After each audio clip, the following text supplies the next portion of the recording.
Good morning, students. Welcome after Diwali.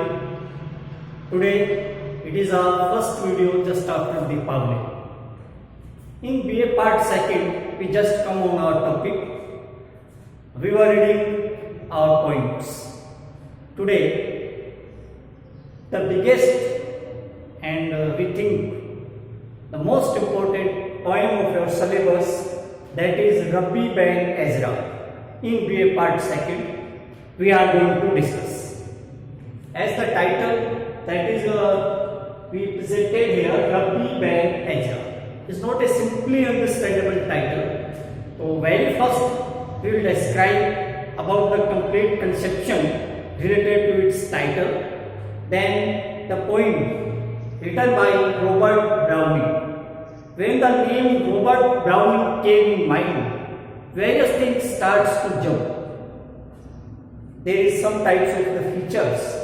There are some type of the merits and qualities which is automatically jumps, automatically comes out at the time when we are going to discuss Robert Browning. In this short video, our maximum pressure will be upon the text of poem. Even very shortly in summer, we can understand Robert Browning means the first important matter, fact, name of period, era to which he belongs, that is Victorian era.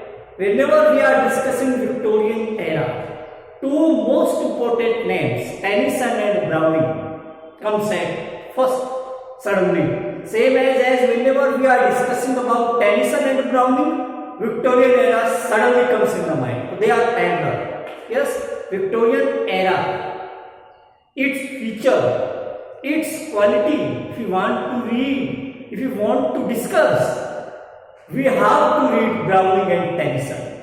Or if we read the features of Browning and Tennyson, then automatically we can complete the sense, the atmosphere related to Victorian era. Means they are parallel, they are supplementary to each other. Because Browning deals with Victorian period. Now we comes on its title, that is Rabbi Ben Ezra. Rabbi Ben Ezra.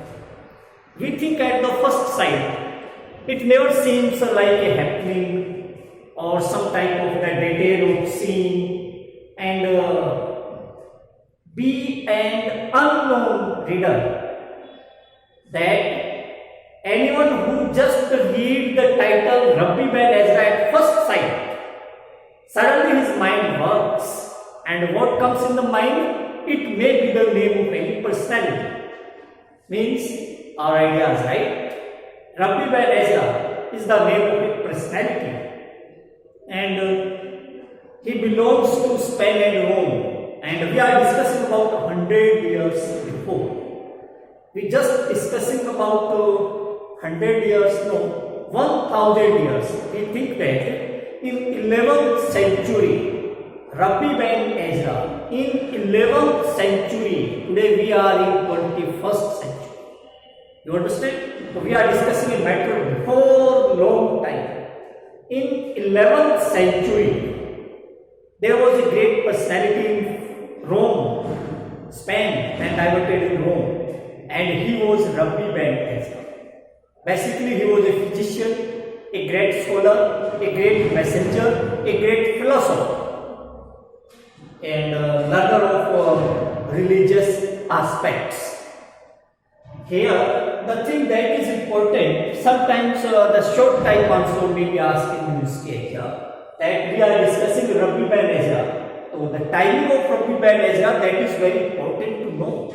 It may consider there is not any type of the solid proof that this is the right time of Rabbi Ben Ezra, but we can consider about its time that is very important in our syllabus.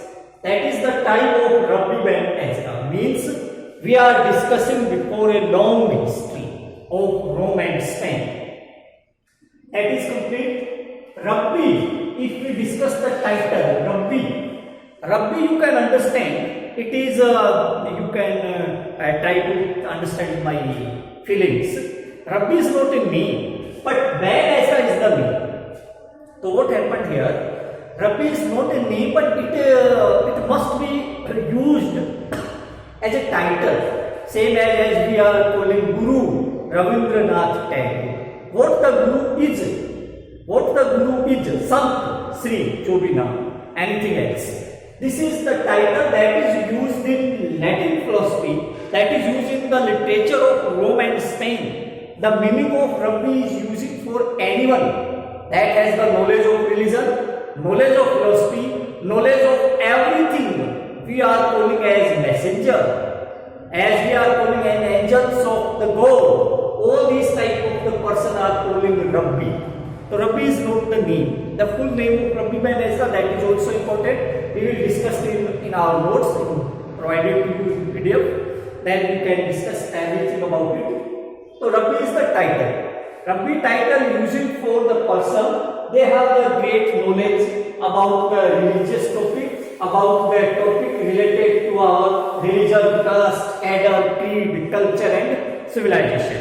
Everything you can understand. One who delivers religious messages to different type of the public. That is called Rabbi. Robert Browning. The timing of the Victorian era, the poet is also belonging to the same period. So his timing, we just know about 1812, 1889. Timing of every poet must be in mind always, because sometimes you know that all these type of the question asked in university exam, so you must know the timing of every poet.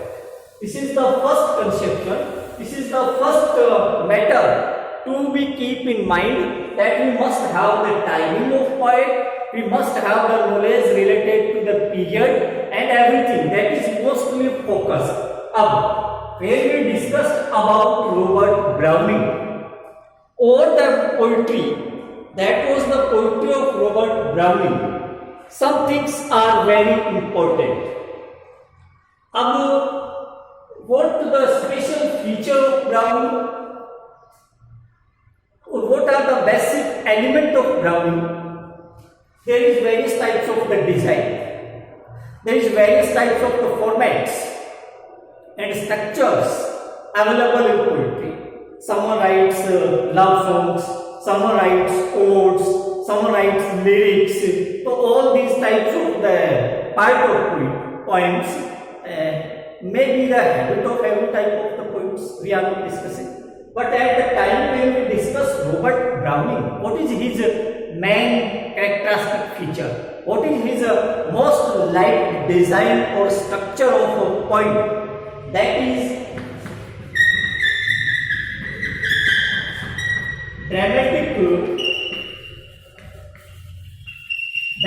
dramatic monologue. Before we just come on its poem or its text, one thing must be keep in your mind completely. That is dramatic monologue. Dramatic monologue is a popular literary term, and the literary terms popularized only by Robert Browning. The name of Robert Browning attached with dramatic monologue because maximum points of Browning are dramatic monologue. So here, before read the poem, before analysis the detail of poem, it is must to know what the dramatic monologue. Yes, dramatic monologue is also a part of our literary terms topic. As we know that in our 5th unit, either that is the class of be a part first, second or third. In the final unit, in the 5th unit, the part of our syllabus is literary history and literary terms. So dramatic monologue is also a part in our syllabus, that is in literary terms. So it will be more beneficial if we read this literary terms in our 5th unit. Literary terms, dramatic monologue. In local language, or a very simple method, we want to understand what the dramatic monologue. Dramatic monologue you may consider as a communicative poem. It is a dialogue between minimum two. I am not speaking maximum. Between minimum two. That is a dramatic monologue. So dramatic monologue is a communication between A and B. Suppose that there is one person A, second person B. One side there is A, second side there is B. This is a dramatic monologue. Dramatic monologue is a communication between them. It is not a normal communication. This is important. It is not a common dialogue, transparent of dialogue. No, transmission of a speech, not a common transmission. So what is the difference? Suppose that A is speaker. Suppose that A is speaker and B is listener. Commonly in transmission or import-export our ideas and thoughts. Both A and B are speaking to each other. But here in dramatic monologue, only speaker speak. Means incomplete poem, incomplete dramatic monologue. One person only be speaking everywhere in complete poem, that is speaker, or he must be one, only one. That is the fact. One person can speak at a single time. So one person always be speaking dramatic monologue. Listener never speaking anything. His work is only to listen. And speaker, his work is only to speak. This is the difference. Here in common communication, both are speaking to each other. But in dramatic monologue, one person is only speaking, second is only listening. His work is only to listen. Or his work is only to speak. He never listens. He never listens because he is silent everywhere. So he is silent, and how he can listen anything? Means the role of listener is only to listen, or he remains silent everywhere. It may be asked by any that how this is communication. Yes, this is communication. The question and reply both were presented by speaker. The question and reply both were presented by listener. Means speaker only speaks and listener only listens. One important matter that is also attached. Listener. We are not speaking listener या listeners. Means there may be one or more. ऐसा नहीं है कि there must be one listener. No, there may be more than one listener. We never count इतने भी हो सकते हैं.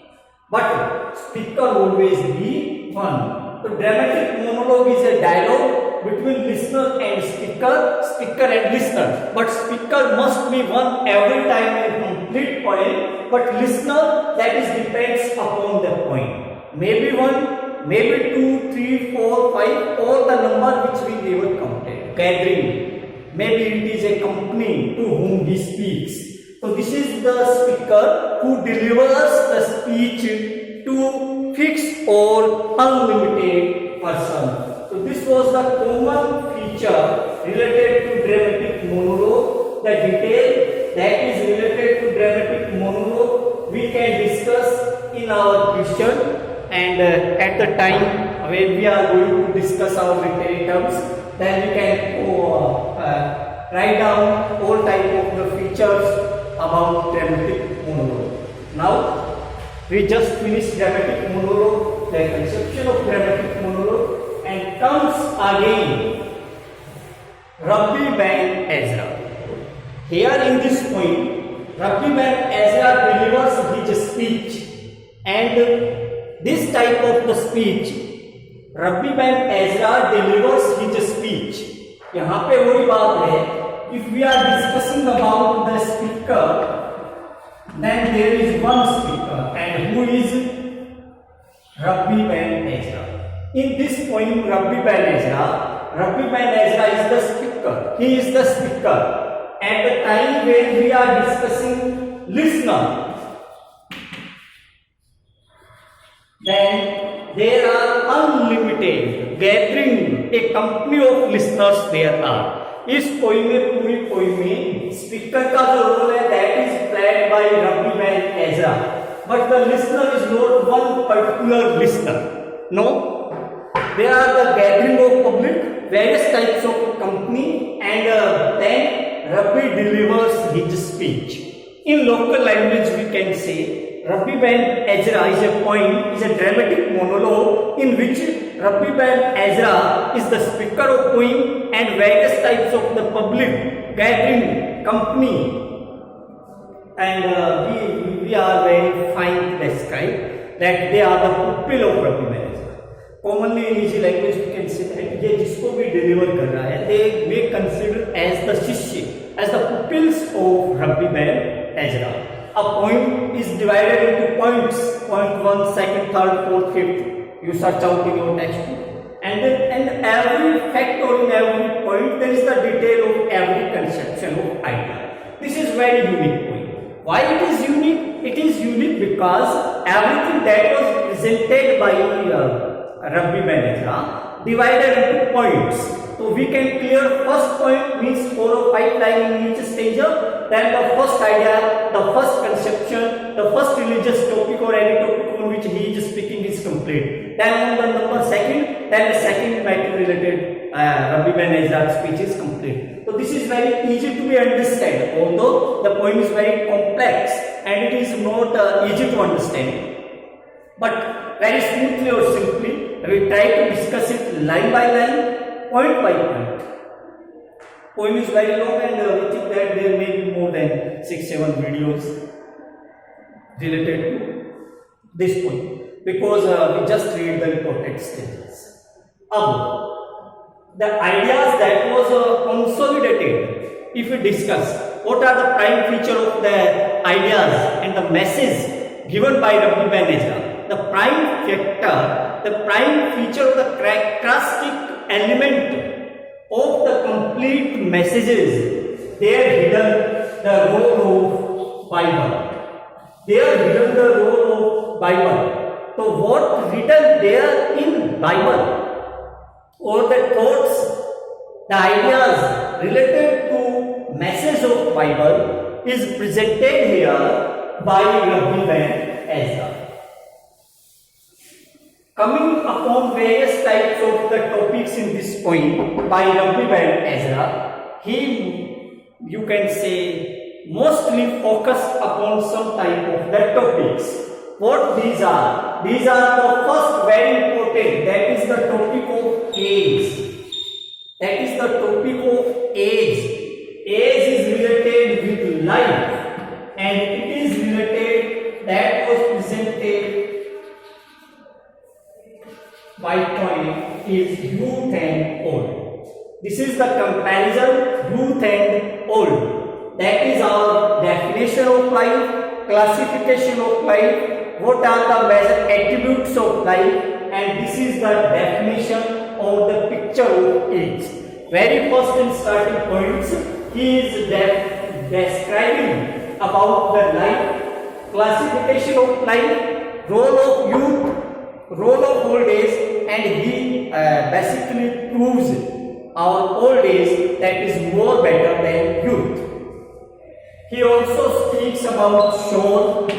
He also speaks about work of shore. He also speaks about heart. He also speaks about feelings and emotions.